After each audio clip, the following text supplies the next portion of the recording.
Thousands of members of the Greek Communist Party gather to voice their reaction against the intense negotiations currently underway to install a pro-bailout government in Greece. After several days of intense negotiations between the 7 elected party leaders, Greece remains without a functional government that can represent the country in the upcoming ECOFIN, Eurogroup and NATO summits. The Greek Communist Party has been consistent in its stance in favor of Greece's exit in the European Monetary Union, believing Greece should abolish the Memorandum Agreement and refuse to recognize the country's debt towards its international lenders, the IMF, the EU and the European Central Bank, thus stopping all payments towards private creditors. This national unity coalition talks are all pre-composed.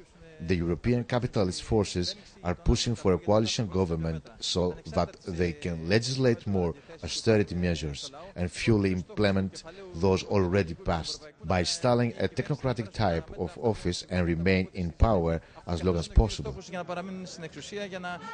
It also urges Greeks to consider what it calls the catastrophic consequences of another set of severe austerity measures. The country is avidly expected to vote as soon as there is an operative government, including a further 22% reduction in wages, the abolition of collective labor agreements and the imminent privatization of state-run companies and public utility enterprises.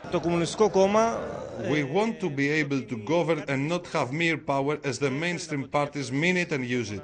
A people's powerful government and their type of government are two different things. People's rule comes from the bottom up, not the other way around. The other parties are trying to manage the electoral results and fool the Greek people.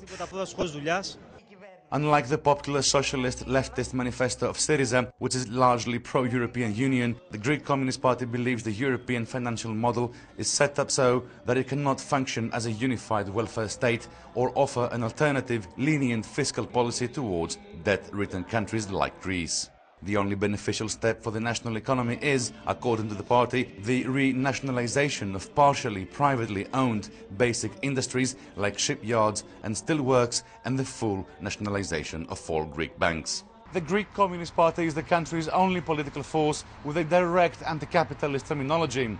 It stands against plutocracy and economic monopolies, the only party in Greece